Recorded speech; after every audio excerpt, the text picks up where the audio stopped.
In today's lesson, we are going to read a text about 4 different games that have affected our culture in some way. This is a Lingua House lesson based on a news story that came out a few weeks ago about a 13-year-old boy who beat Tetris. Okay, he managed to reach, I think, level 157 of the game, and this has sparked an interest in games and how they affect our society and our culture. In the lesson, we will read the text together. We are going to analyze the language and vocabulary that is used, along with some of the grammatical structures that we will find in the text. After going through the text, I will read it from beginning to end, and you can use this as an opportunity to practice your pronunciation and intonation, so you can read along with me, or you can use it as a listening practice, so you can always go back and listen to it again after. If you're ready, let's take a look at today's text. Okay, so here is our article with the title, The Tetris Effect, Games That Changed Our Culture. Let's have a look at this title. What do you think the Tetris effect might mean? The Tetris effect. Games that changed our culture. So I imagine that most of you actually know what Tetris is, the game where all those blocks fall down, gradually getting a little bit faster, and you have to try and find a gap where they will fit below. So as it says here, games have been with us since the beginning of civilization. Look at the use of the tense here. Games have been with us. So here we have an example of the present perfect. The present perfect has a couple of uses. Now, the use that we can see here is the fact that this began in the past, okay, used to talk about something that began in the past and continues into the present. Okay, so we are not expecting there to be any change. We still think that games will continue to have an important part in our civilization. And in this article, we're going to look at 4 games that have changed our culture, that have changed. There again, you have the present perfect. So they have made changes in the past, and they will continue to make changes in our culture. From the tabletop to the game console. Okay, so a tabletop game, or more commonly known as a board game, is just that. It's a game that you play on a table, and all of you sit around it and play the traditional type of game. And then we have the game console, which of course can include things like PlayStation, Nintendo, Xbox, all of these electronic devices that we can use to play games. So let's start with chess. I think almost everybody knows what chess is and has probably played at some point, very similar to Tetris in that sense. But we could say that it's different because whereas Tetris is a video game effectively, chess is a board game, and it says here one of the oldest board games that is still played today. Okay, oldest. Here we have an example of the superlative. Okay, or one of the oldest. Okay, so the most old, the oldest. Remember, we add est to our adjective when that adjective only has 1 syllable or it has 2 syllables and it ends in y. Okay, so it's our way of changing the adjective to make it the superlative form to the max. One of the oldest board games that is still played today. Okay, so people still play it. In fact, we even have a use here of the passive. Now, we will find the passive is used quite a lot in this article, and we will look at some of those uses as we go through. Okay, that is still played today. Chess has been played around the world for centuries. Again, a passive in the present perfect, or present perfect in the passive, if you like. Now, one of the reasons why we choose to use the passive is that we really want to focus on what would normally be the object of the sentence. So people have played chess around the world for centuries, right? So we could say that people have played chess for centuries. And it's fine, right? The meaning's the same. The only difference is that it's an active sentence in the active voice instead of in the passive voice. Now, the writer has chosen to use a passive form to really put the focus on chess. Notice how when we start the sentence with people, we make people the subject of the sentence. We put our focus on that. Now, we don't really care which people are playing chess or have played chess. We really want to focus on chess. This is the most important thing in this sentence. So we can change that focus. We can make chess the focus of the sentence by using a passive.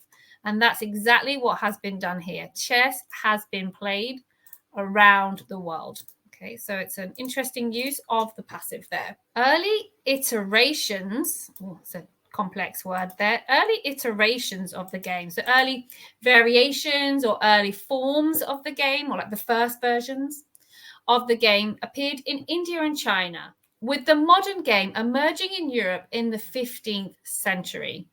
Okay, so we've got the use of the past simple here. We are finding a fixed point in time.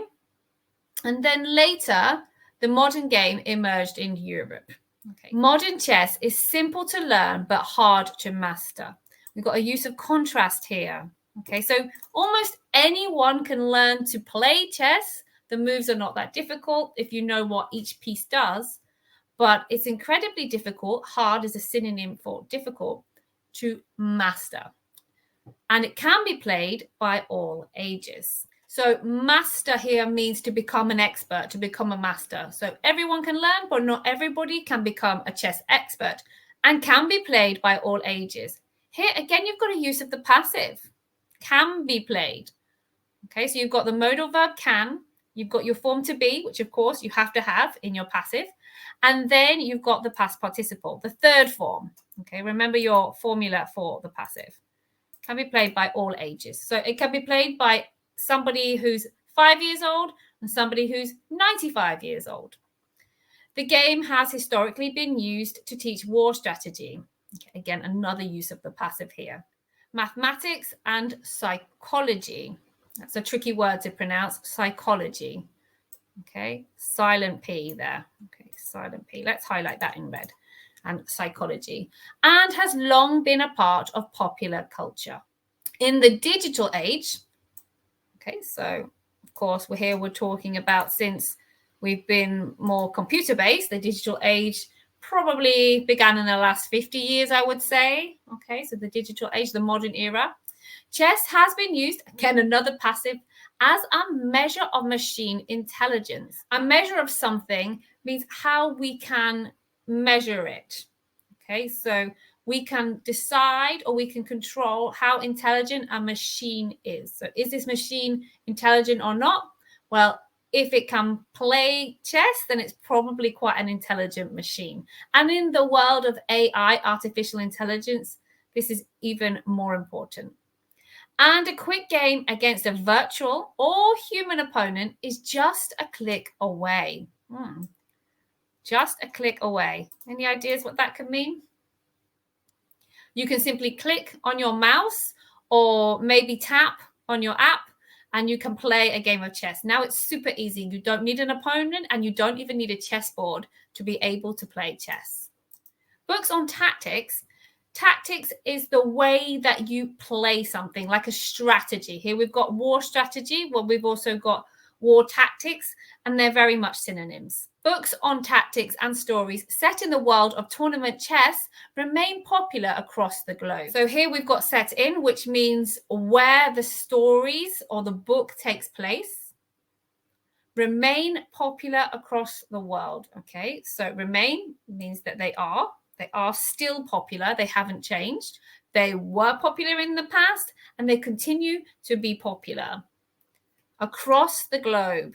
Okay, again, you might be able to work that one out because that simply means around the world, okay, in different countries. And chess is very well known wherever you may live. Okay, so there's chess. Monopoly is the next game. And again, most people have probably played some form of Monopoly at some point. So Monopoly is an economics-themed board game. So similar to chess, it's a board game. We play it on a board on a table. Economics-themed. Here we have an example of a compound adjective. I actually have a couple of lessons about compound adjectives. If you want to know a little bit more about those, you can go and find those on my channel. So here we've got the theme, which is what the game is all about. And as we know, Monopoly is all about money, economics.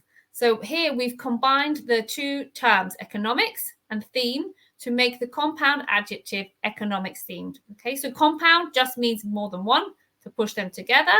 This is an adjective. We can tell it's an adjective by the suffix ed, and we put economics before it to form a new adjective. We can do that with other words as well. There are some that are more common and that are generally accepted. You'll find some of these in the Cambridge Dictionary or the Oxford Dictionary, for example. And often you'll find that native speakers invent compound adjectives to save them from using a relative clause. So instead of saying a board game which has the theme of economics, sounds very unnatural and cumbersome, we can say an economics themed board game. It's a very common technique in English. So this type of board game may not sound appealing, an ed adjective there, something that many people will like. So it won't appeal to many people. So it doesn't sound appealing. No? Most people find things like economics quite boring. Okay, so the idea is it may seem that this game might not appeal to many people, but we know that is not the case with Monopoly.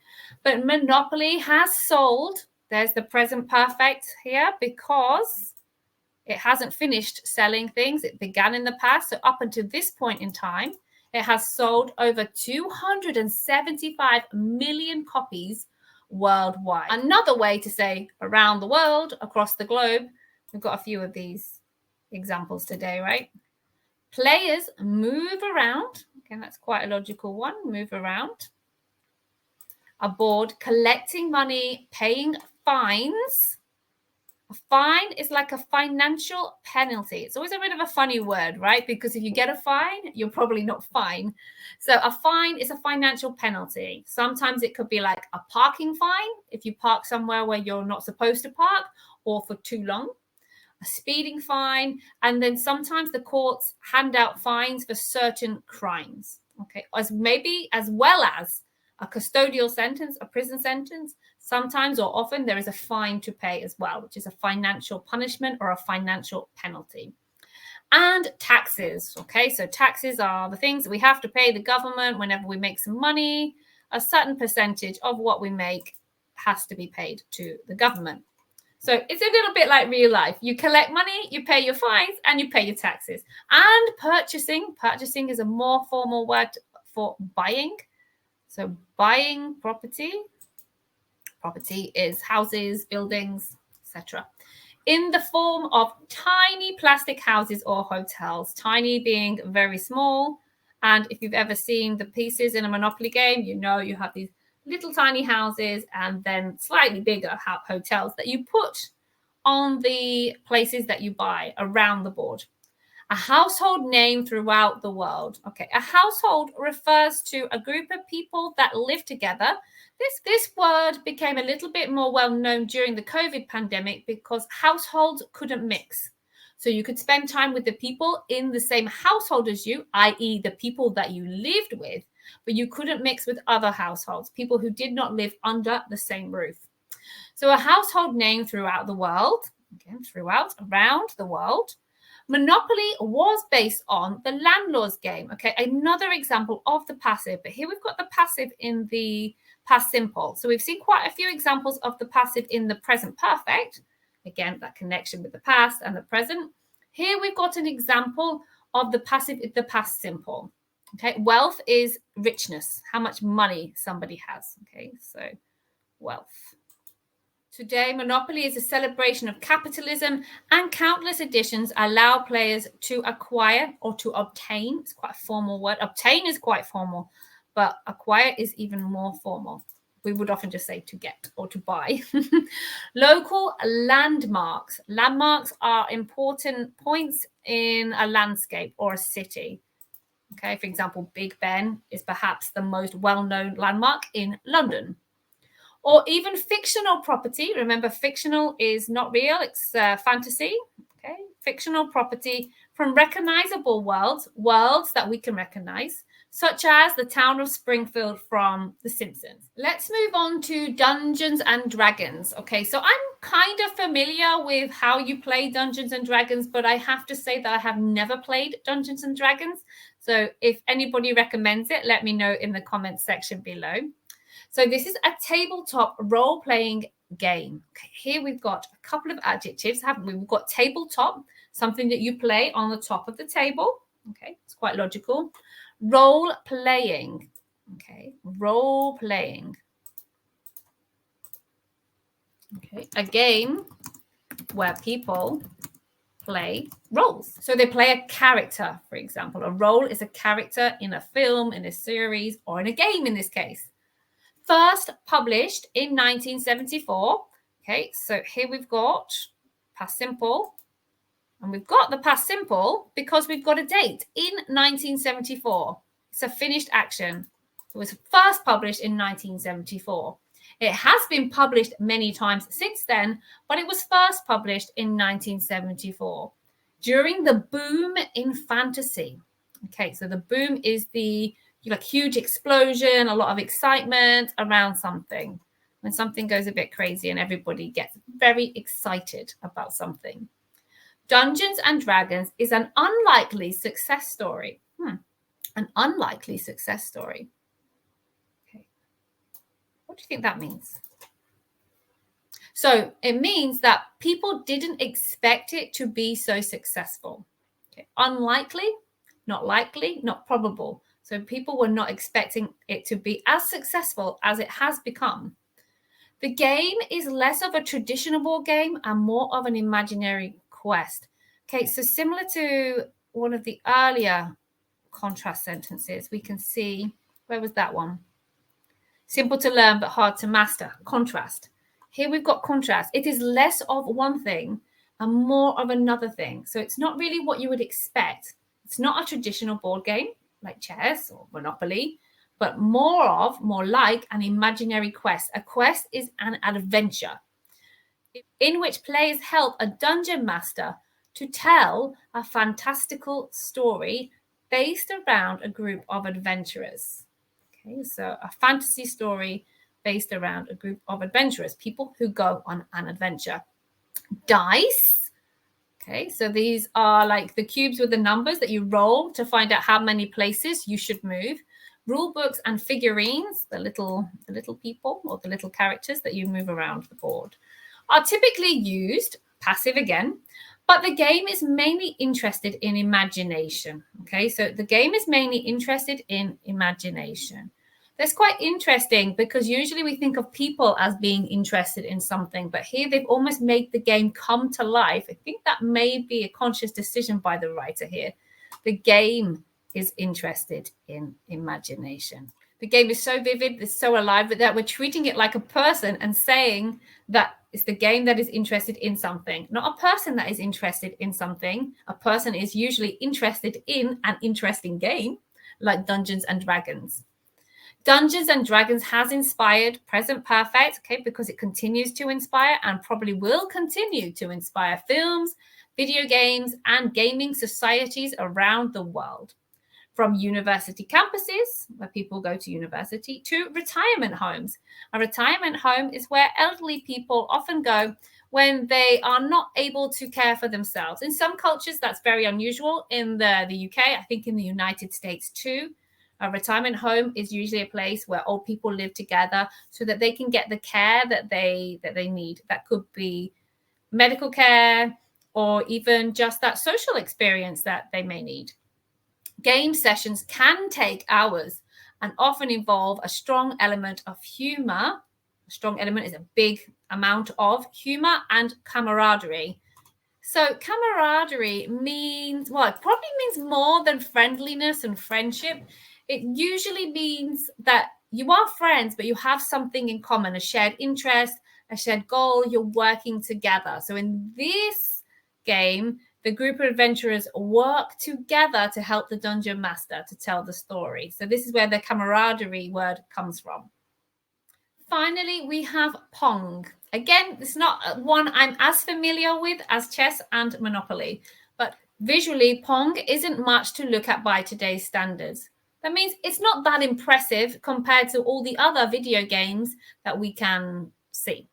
First released in 1972. Again, the use of the past simple because we have in plus year. This table tennis themed arcade game, okay, another example of a compound adjective. Up here, we saw economics themed, and here we've got table tennis themed. So based on the theme of table tennis. An arcade game is a game that people traditionally played in arcades. Like these are like rooms, I suppose, where lots of different machines, like Pac-Man, in this case Pong, are all there and people can play in a setting where there are other people playing similar or the same games.